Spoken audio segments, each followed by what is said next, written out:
Salut, je m'appelle Félicité, j'ai 37 ans. Laissez-moi vous parler d'une expérience que j'ai eue et comment j'ai agi rapidement, car je ne suis pas le genre de personne à se faire avoir. Contrairement à la plupart des histoires que je trouve ici, j'avais en fait une bonne relation avec ma belle-mère avant que les choses ne s'effondrent. Oui, choquant, je sais. Les choses étaient toujours géniales entre nous. Notre relation était aussi douce que de la soie. Notre relation était remplie de chaleur, d'affection et de respect mutuel. Et quant à mon mari, Antoine, eh bien, il était l'amour de ma vie, mon complice et mon meilleur ami. Tout semblait parfait à mes yeux, du moins.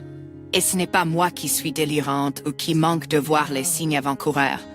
Bien sûr, nous avions nos disputes ici et là comme n'importe quelle famille normale, mais au final, tout allait bien et il n'y avait aucune indication qu'il y avait un problème quelconque. Alors je suis sûre que vous pouvez imaginer à quel point j'ai été choquée lorsque cette histoire folle s'est produite. Peut-être que quelqu'un peut m'aider à comprendre quel était exactement le problème, car à ce jour, je ne le sais toujours pas. Laissez-moi vous raconter ce qui s'est passé et pourquoi j'ai décidé de me venger de mon mari et de ma belle-mère pour le coup qu'ils m'ont fait. Vous voyez, j'avais prévu quelque chose de spécial pour notre famille. C'était à l'origine censé être des vacances pour moi et mon mari. Mais j'ai pensé à Élise et à comment elle était veuve depuis un certain temps maintenant, 4 ans, et à quel point elle devait se sentir seule. Je me suis dit pourquoi pas? Et j'ai décidé de l'inclure dans les plans de vacances. Ce serait un voyage que je financerais principalement en couvrant l'hébergement, les repas et les activités, et mon mari et Élise paieraient pour tout le reste qu'ils jugeraient nécessaire. Mais essentiellement, je couvrais tout.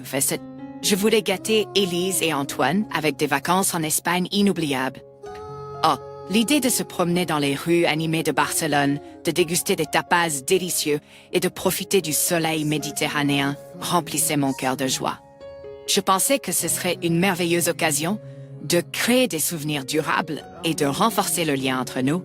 Et quand je leur ai présenté l'idée, ils ont aussi pensé la même chose. J'ai minutieusement planifié chaque détail du voyage, de l'hôtel de charme surplombant la magnifique côte, à la performance de danse flamenco que nous allions voir ensemble. L'excitation était palpable et je ne pouvais pas attendre pour surprendre Élise et Antoine avec cette grande aventure.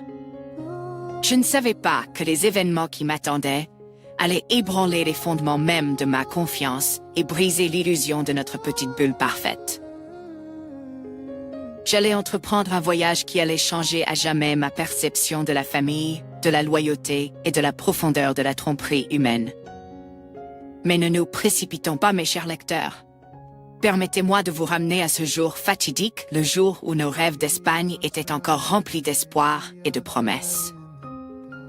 Je me tenais dans le salon, serrant les billets d'avion fermement dans mes mains, un sourire s'étirant sur mon visage. Antoine et Lise, rassemblez-vous. J'ai une surprise pour vous deux. Ils échangèrent des regards perplexes, la curiosité gravée sur leur visage. Élise, avec ses yeux sages qui semblaient contenir des siècles de sagesse, inclina légèrement la tête. Qu'est-ce que toute cette excitation, ma chère? Avec un geste théâtral, je révélai les billets et partageai mes plans pour l'aventure espagnole qui nous attendait. J'ai observé attentivement leurs expressions, espérant voir de la joie et de la gratitude dans leurs yeux. Félicité, tu es vraiment unique. J'ai hâte de ce voyage incroyable.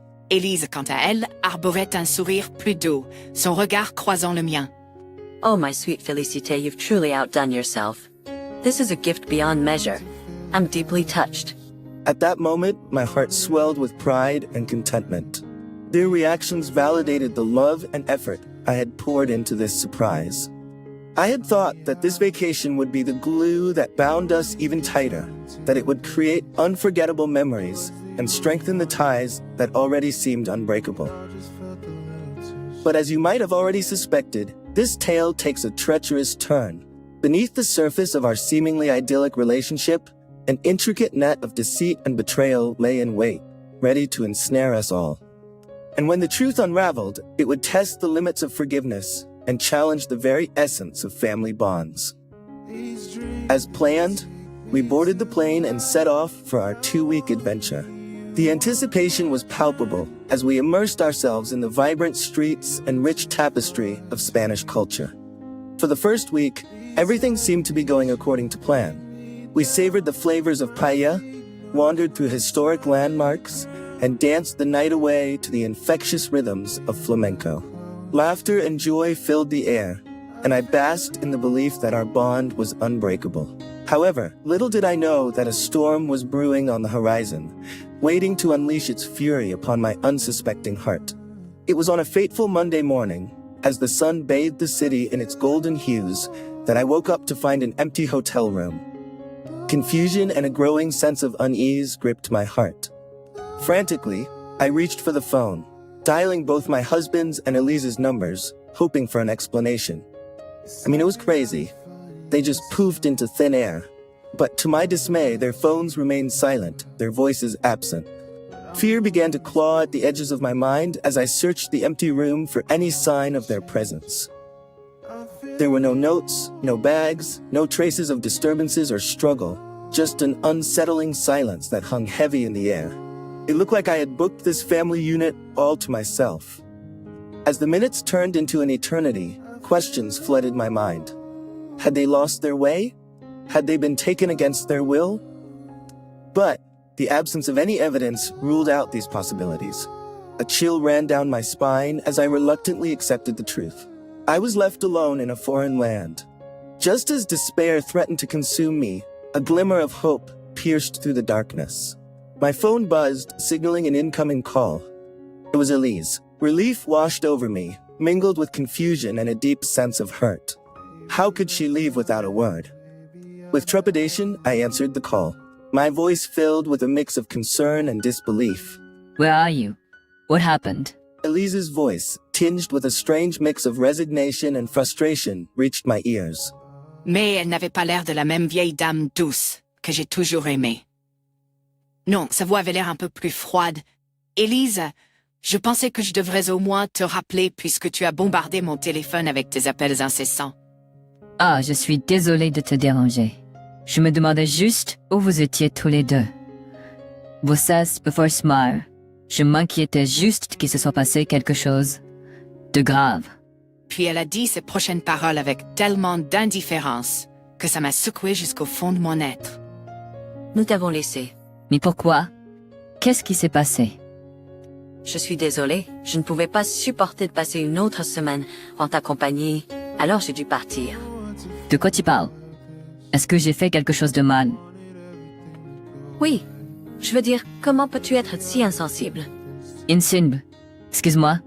Tu as organisé ce voyage à la dernière minute, me forçant pratiquement à y aller avec toi, et je ne pouvais plus rester hypocrite plus longtemps. Laisse-moi te l'expliquer clairement, Félicité.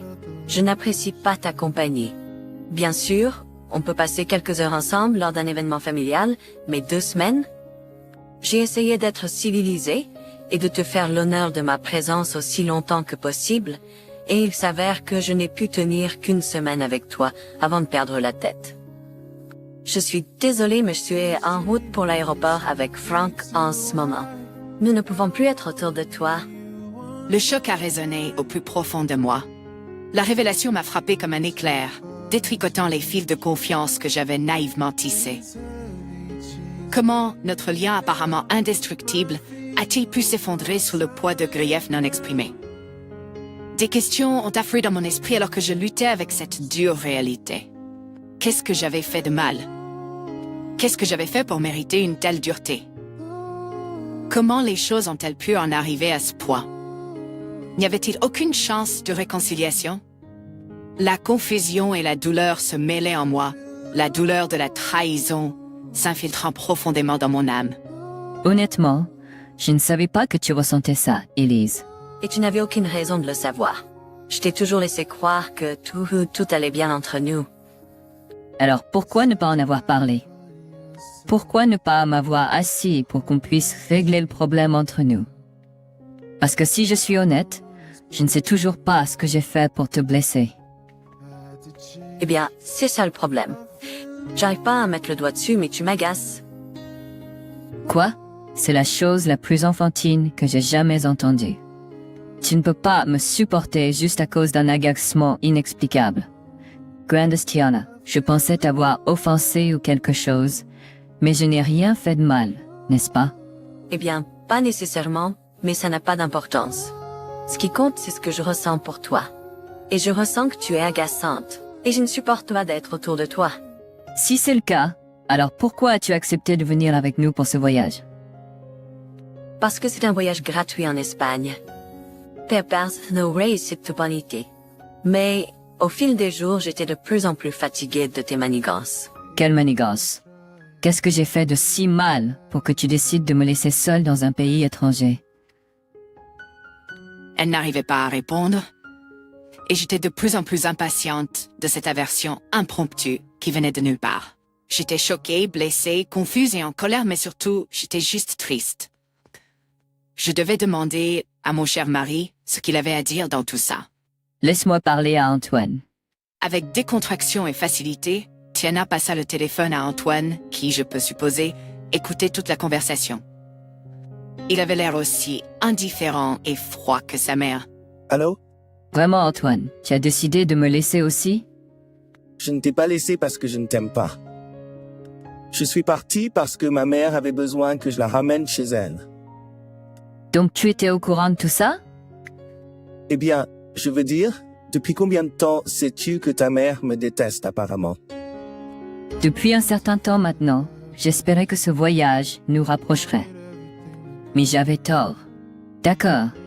Mais ce que je ne comprends pas, c'est pourquoi aucun de vous ne m'a abordé à ce sujet. Nous sommes tous des adultes, n'est-ce pas?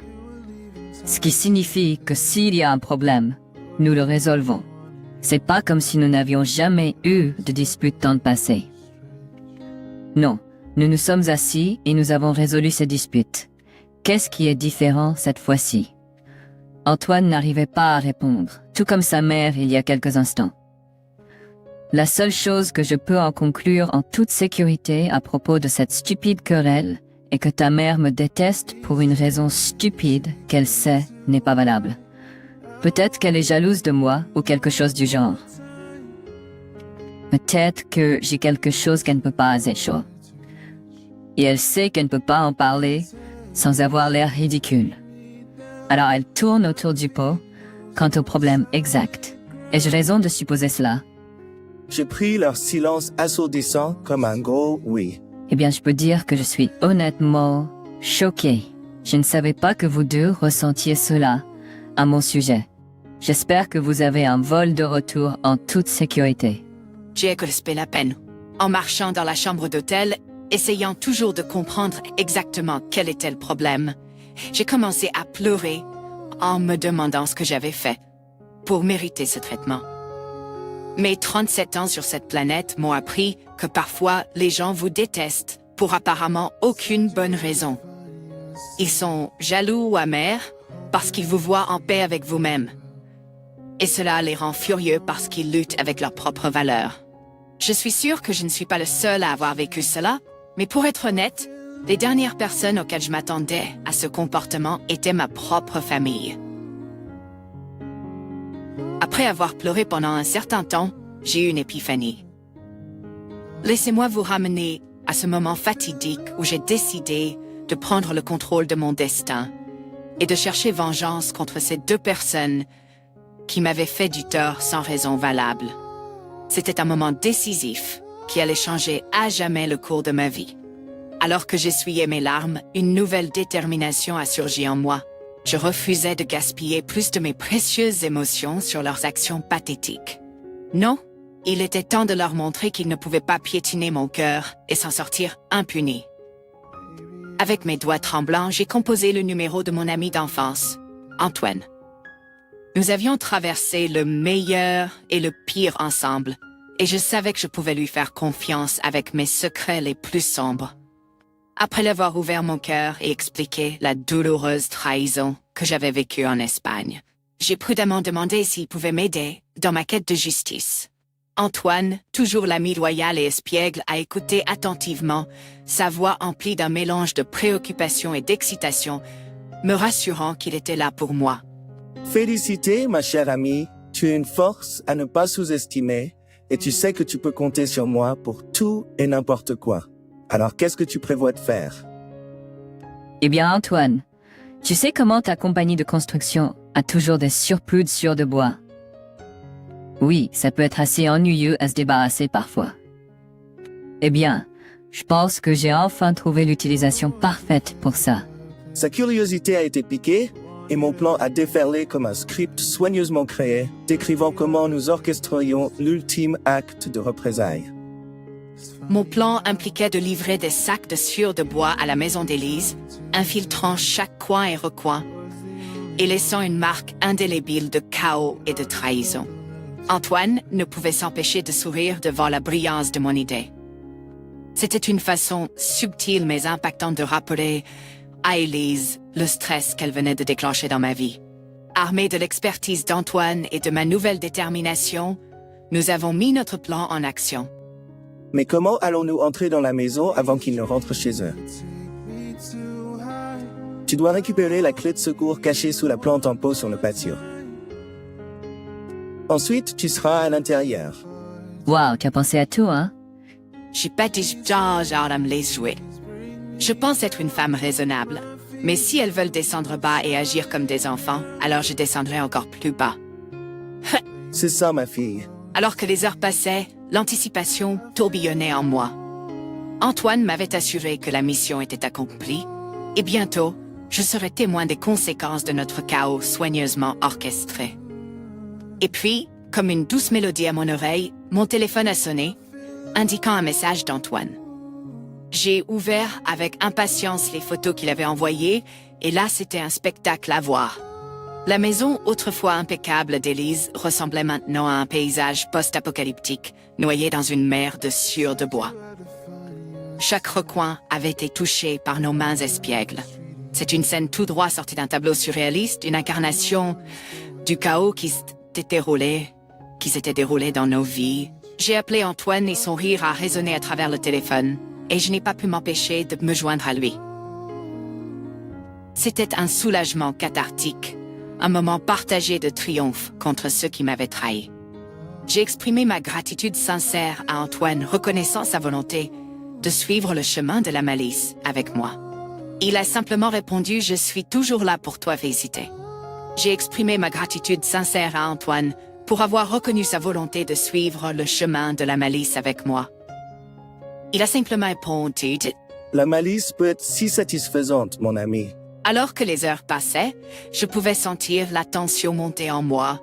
Comment Franck et Élise réagiraient-ils en entrant dans leur maison autrefois bien aimée? L'anticipation était presque insupportable, un mélange enivrant de nervosité et de revanche. Je ne pouvais m'empêcher de savourer l'idée de leurs visages perplexes et de leurs émotions en désordre. Des heures plus tard, mon téléphone a explosé d'énergie frénétique. C'était Frank, sa voix empreinte de panique et d'incrédulité. Il a décrit la scène qui les attendait, la maison recouverte de sueur qui témoignait de leur trahison. Mon cœur dansait de joie malicieuse en écoutant sa voix exaspérée. À ce moment-là, j'ai su que le message avait été reçu et clair. Leurs actions avaient des conséquences, et le chaos qu'ils avaient semé leur revenait en boomerang. Les paroles paniquées de Frank étaient comme une douce musique à mes oreilles, une validation du pouvoir que j'avais repris. Oh, Félicité, c'est juste horrible. Maman est en état de choc. J'ai décidé de révéler le rôle que j'avais joué dans tout cela, et j'ai dit, cela vous sert à tous les deux. Comment avez-vous pu me laisser seule ici, sans raison valable en plus? Attends, Félicité, est-ce toi qui as fait ça? Les pleurs et la panique que j'entendais en arrière-plan se sont arrêtés et j'ai approché le téléphone de Frank. J'ai entendu ma belle-mère dire « Donne-moi ça » avant de crier dans mon oreille. C'est toi qui as fait ça? Comment as-tu pu nous faire ça, à nous, à moi? Je n'ai aucune idée de ce dont tu parles. As-tu pensé que c'est peut-être juste ton karma? Oh allez, Félicité, nous savons tous que c'était toi. Qui d'autre aurait accès à ma maison? C'est très facile de s'introduire chez quelqu'un de nos jours, surtout si vous n'avez pas de caméra de sécurité installée, ce que vous devriez sérieusement envisager de faire pour éviter que des choses comme ça ne se reproduisent. Seth, Honnêtement, Félicité, comment peux-tu nous faire ça? Où sommes-nous censés dormir? Cette sûre me fait mal aux poumons.